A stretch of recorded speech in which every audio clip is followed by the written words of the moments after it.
What's up, everybody? Welcome back to the Formula America podcast. We're your hosts, Kurt and Dylan, and this is the Gran Premio de la Ciudad de Mexico preview pod. Oh, bro, that was clean. Well, that just rolled, dude. I've been practicing. I'm getting ready for Mexico. I am so pumped up for this trip, dude. I am too. It's like the best, one of the best, I should probably say, events to go to because you're not really missing all that much in the race. Like, yeah, it's not. We do say that, and I remember last year I had to issue an apology during our review pod after the race because I always said this race sucks. It's a boring race, but last year's race was not a boring race. Well, and that's why this year we only have tickets for Saturday because we're going to be posted up at a bar to watch the race on Sunday, drinking tacos and margs, and hopefully we make it to the end. Yep, and Saturday we're going to be sitting right there in that beautiful stadium section. Oh, yeah. I can't wait. We've never sat there before. This is going to be awesome. It's going to be interesting because last time we went, almost all of the races that we go to were either a little ways away or we're on like a straightaway. When we went last year, we were on that back long straight where the car just zoom, zoom. Yep. You're like getting motion sickness moving your head. So I'm kind of happy to be like, oh, they're going to be going nice and slow. We can like look at them and talk and not get motion sickness. Oh, man. But yeah, so Mexican Grand Prix coming up. We just come off a really good U.S. Grand Prix where we got to see a resurgence of the Red Bull. We got to see the resurgence of the Ferrari. Yeah, so I'm pumped. I'm kind of having issues with my predictions now because I really don't know where the cars are going to lie. Like who's fast, who's not. You know what we also saw at the U.S. Grand Prix? What's that? Is the absolute crash and burn of McLaren and Mercedes. I would not lit say that's on fire, dumpster fires. Everywhere. I think that's a bit harsh for McLaren. All right. I think that we'll see what happens this weekend. It's kind of the crash and burn of Piastri and Hamilton, unfortunately, this past weekend. Yeah, Hamilton for sure, man. Hamilton is going to be looking to make a redemption. And Hamilton generally, I don't have the stats in front of me. I think he normally does pretty well in Mexico. He does. Max is the most winningest Red Bull driver here. I think he's won like 4 of the 7 that he's competed in here, or 5 of the 8 or something like that. I did see the stat that he's the most winningest driver on the current track setup. But Hamilton always like this one. And then Brazil, Hamilton is a monster on. Like, he's good at most tracks, but I know that Brazil's kind of his baby. Yeah, for sure. I'm looking up the stats now. Actually, Lewis has only won twice here. Yeah.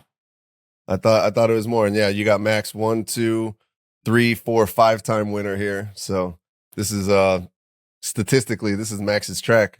Well, and it'll be interesting getting into the cars, the Pirelli stats, all that good stuff a little bit. So Pirelli has not released this week's tire report. So I'm going off of 2023 data. So if it changes a little bit, my bad. But last year, so I'm going to back up even further. 2022, they used the C2 through the C4 tires.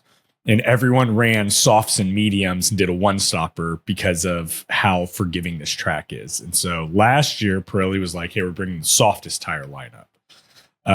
So C3 through C5. So it's assumed this year will probably be C3 through C5 again, the softest tires on the lineup. But this, because of how high up in altitude this is, it's like 6,500 feet and it's 2,000 meters. So whatever that, works to. They use their full downforce packages, but it doesn't tear up the tires very bad. It's also a very soft track. You don't really have a lot of tire drag and heat issues and wear and tear. So there's a lot of options available. Like the whole reason they went to the C3 through C5 is so that people might try and do a 2-stopper with softs and mediums. There's just it's a strategic game, I think, here. Especially, last week in US, we were all expecting a 2-stopper. Pirelli said fastest thing is a 2-stopper. Everyone was like 2-stopper. Everyone does 2-stoppers at the US. Everyone did a 1-stopper. And it was like, well, all right, never mind. So I'm kind of hesitant. I'm like, shit, I don't know. They're probably going to do a 1-stopper this weekend. I don't know. I'm kind of. Who knows? But I say all of that, very short story long. If a 1-stopper is the way to go, you're running a full high downforce package. What team is that going to favor? And I think Red Bull and Ferrari in particular will be favored because I think they are generally nicer on their tires. Yeah. And so I was reading into last week's upgrades for Red Bull, and apparently Checo did not have the full upgrade package. So he's expected to now have the full package for this race. So maybe that had a little bit to play with his performance. I know he's looking for redemption. I'm not going to say nothing. We're going to Mexico, so I think he's going to do an amazing job. We love Checo. Be great. Checo, I know, wants to redeem himself from last year's fiasco where he turned one, took himself out of the race, trying to make a super ambitious turn around the outside. He had a great start. He had a phenomenal start, and he unfortunately ruined it by trying to go the long way around the outside, 3 wide into turn 1. Yeah, didn't fit. Did not. No, it did not. So his race lasted all of about 8 seconds. Yeah. So, should be interesting. So it's a clockwise track, some more right-hand turns than left-hand turns. We have 3 DRS zones, really one kind of importance. The pit lane is nice and long and is the best probably spot for passing. Otherwise, we've got 17 turns, and they're pretty tight, twisty turns. They're not high-speed ones.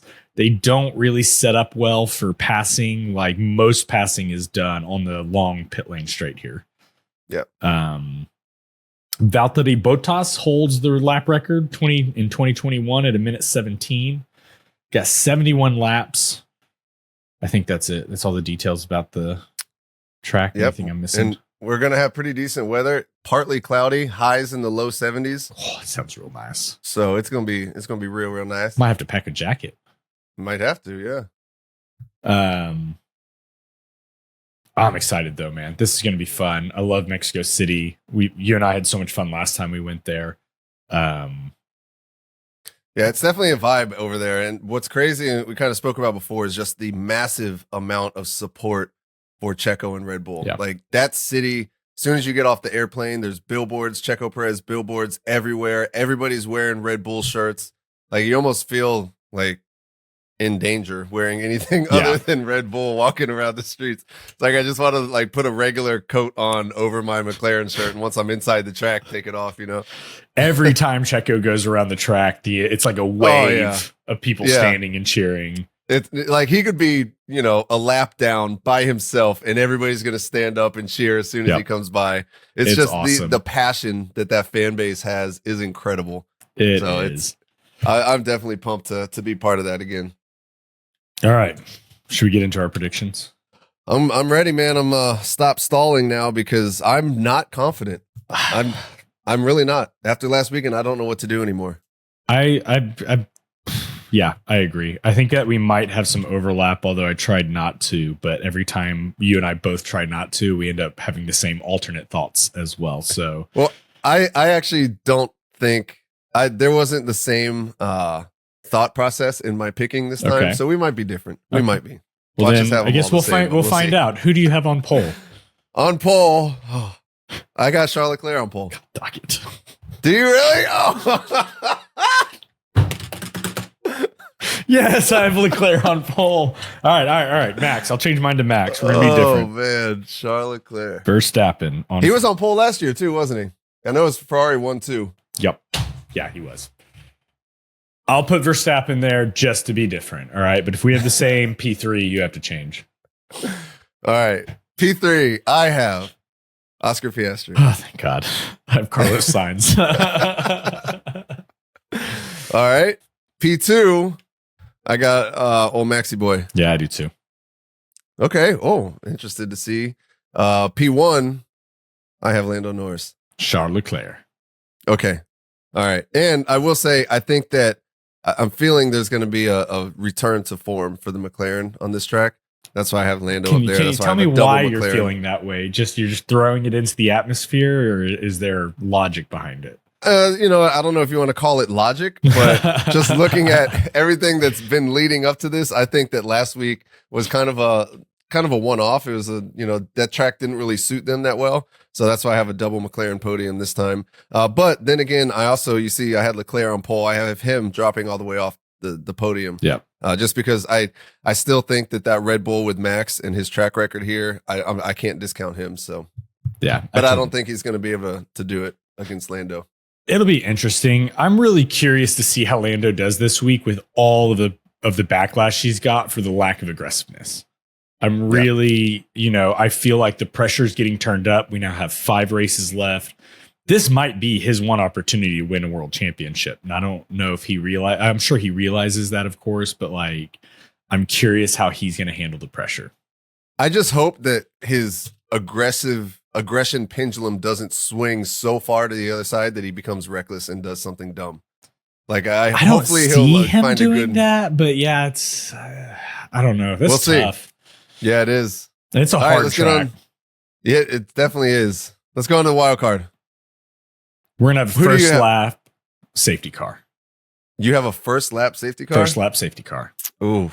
I did one of those first lap wild cards before, and it did not work. You immediately find out if you're right or wrong. So I wrote it down and was like, that's going to be funny when we're sitting in the bar together and I'm either going to get it or I'm not. And that's all she wrote. All right. So I have 2 here. I am going to go with, okay.